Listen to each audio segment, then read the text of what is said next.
Ang magandang buhay ngayon ni Bea Alonzo at ang rumored billionaire boyfriend niya na si Vincent Ko. Matapos na dumanas ng ilang heartaches at heartbreaks sa kanyang buhay, tila maganda ang hinaharap ngayon ng love life ng aktres at entrepreneur na si Bea Alonzo. Nitong mga nagdaang araw kasi ay nabalita ang pakikipag-date niya umano sa isang bilyonaryo. Nang mailabas ang balitang ito, ay natuwa ang mga fans ni Bea at ipinagdasal na sana ay maging masaya siya sa piling ng bagong nagpapatibok ng kanyang puso. Alam kasi nila ang kanyang pinagdaanan sa mga nakaraan niyang relasyon at umaasa sila na ngayon ay matagpuan niya ang pagmamahal na nararapat sa kanya. Ilang beses na rin kasi siyang nasasawi sa pag-ibig. Matatagal namang inaabot ang mga relasyon ni Bea, subalit nauuwi lang ang mga ito sa hiwalayan. Nauna na riyan ang hiwalayan nila ng yumaong aktor na si Miko Palanca. Matapos ang ilang taong relasyon, ang almost 6-year relationship ni Bea kay Zanjo Marudo ay nagwakas din, pero nanatili namang maayos ang kanilang relasyon. Sumunod ay ang pinakamasakit na heartbreak ni Bea na naranasan niya kay Gerald Anderson na naisa publiko pa. Ang pinakahuli ay ang pagkakaudlot ng kasal sana nila ng aktor na si Dominic Roque. Kaya naman ngayon na naghilom na ang sugat sa puso ni Bea. Masaya na ito na ma-e-entertain ang pag-aalaga na ipinapakita ni Vincent sa kanya. Pero hindi lang naman ang pagiging buhay prinsesa ni Bea ngayon ang tinututukan ng mga netizens. Naiisip nila na hindi nalalayo ang estado sa buhay ng aktres sa estado ng buhay ng bago niyang love interest.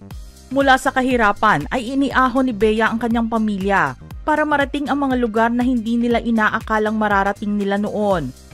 Ang yaman ngayon na mayroon si Bea ay kanyang pinaghirapang makamit para mabigyan ng maganda at magarang buhay ang pamilya, lalo na ang kanyang ina na si Mary Ann.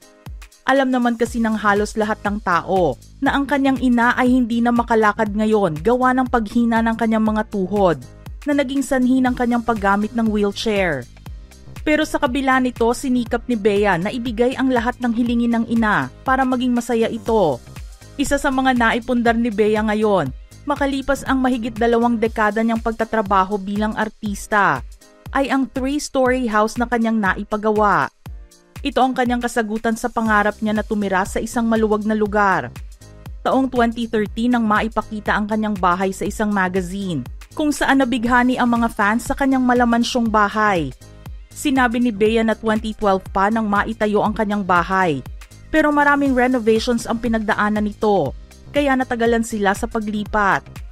Makikita sa kanyang mansyon ang koleksyon niya ng mga paintings, kung saan ang isang painting na hindi niya inalis ay ang ibinigay sa kanya ng ex-boyfriend na si Zanjo Marudo.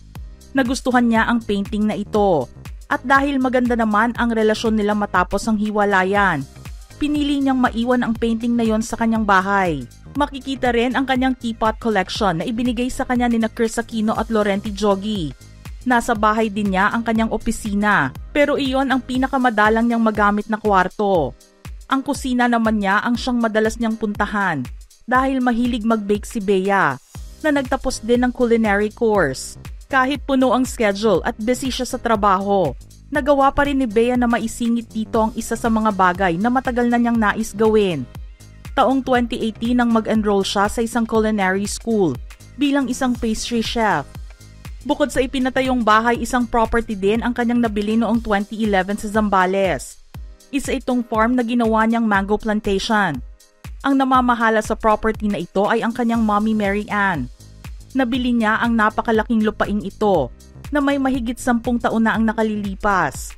Ang farm na pinangalanan nilang Beati Firma, na isang Italian word na ang English translation at meaning ay The Blessed Farm, ay 10 hectares ang laki at puro damo pa noong mabili niya ito. Ayon kay Bea, isang blessing sa kanya ang farm na ito, lalo na sa kanyang ina. Kwento ni Bea na si Mommy Mary Ann ang gumawa ng lahat ng mga gawain upang ibahin ang ari-arian at gawin itong isang mango plantation na may 450 mango trees ang kasalukuyang nakatanim sa paligid ng farm.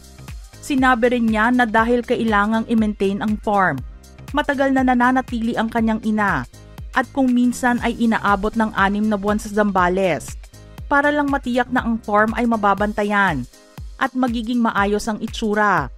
Bukod din sa mga puno ng mangga, mayroon ding 5,000 na puno ng mahogany ang nakatanim dito. Nagpatayo na rin sila ng bahay para sa mga helpers na kasama nila sa farm. Gusto rin kasi ni Bea na doon na tumira ang mga ito kasama ang kanilang pamilya. Pero hindi lamang mga properties ang pagmamay-ari ngayon ni Bea dahil isa na rin siyang negosyante.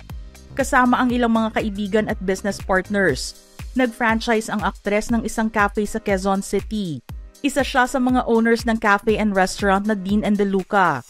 Masaya niyang ibinahagi sa kanyang social media ang pagbubukas ng bagong business venture niya noong 2019. Sa paglipas ng taon ay naisip naman ni Bea na magtayo ng sarili niyang negosyo na may kinalaman sa hilig niya sa pag-travel. Kaya naman noong November 2023 ay naipakilala sa publiko ang travel essentials brand niya na Bash na may fusion ng travel and style. Ang pangalan ng business na ito ay hango mula sa karakter na kanyang ginampanan sa pelikula nila ni John Lloyd Cruz noon na One More Chance na Basha. Siyempre bilang isang artista, hindi naman maaaring wala kang gagamiting sasakyan papunta sa mga location shoots. Kaya naman tinupad ni Bea ang pangarap niya na magkaroon ng isang artista van. Nagkakahalaga ng 2 million pesos ang binili niyang Ford Transit, isang 15-seater van na maaari ring maging family van. Gumastos din ng malaki si Bea sa ginawa niyang pagpapakustomize nito na naaayon sa kanyang pangangailangan. Sa loob ng 20 years kasi ay wala siyang artista car.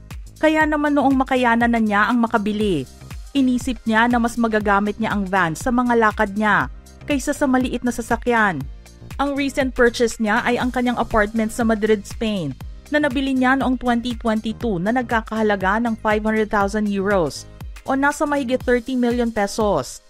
Matapos nito ay nag-grant ang Spanish residence permit ni Bea sa pamamagitan ng Golden Visa program ng bansa.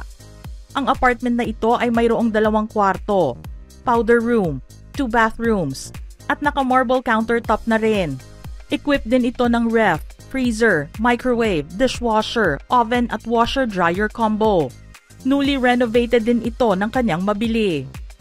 Kung galing sa isang mayamang angkan si Vincent ko, masasabing well-established naman na si Bea pagdating sa negosyo at naabot niya sa buhay. Ang pinagkaiba nga lang ay sa paghihirap bilang isang artista nakuha ni Bea ang kanyang yaman. Si Vincent na panganay na anak ng kilalang retail magnates na may hawak sa sikat na supermarket chain na Pure Gold na sina Lucio at Susan ko, ay lumaki na ang pamilya ay kilala bilang isa sa mga mayayamang negosyante sa bansa. 45 years old pa lang si Vincent ngayong taon, pero umabot na sa bilyon ang net worth ng kanyang pamilya. Bukod sa pagmamay-ari nila ang Pure Gold, sila rin ang may hawak sa chain ng SNR Warehouse Clubs at SNR Quick Service Restaurants. Sa pagtatapos niya sa kolehiyo noong 2003, nagsimula na siyang maupo bilang board member ng Pure Gold at humahawak din ng mga executive roles, nakasama sa mga pinamamahalaan ng kanilang pamilya. Pasok ang pamilya ko sa listahan ng Forbes Philippines 50 Richest noong 2024. Hinihintay na lang ngayon ng mga fans ni Bea ang kumpirmasyon ng kanilang relasyon ni Vincent. Hindi rin kasi alam ng mga tagahanga niya kung aamin ba siya sa publiko o hindi dahil kilalang pribado ang pamilya ni Vincent at hindi naman sila taga-showbiz. Mga ka-showbiz peeps, ano ang inyong reaksyon sa ating paksa ngayon?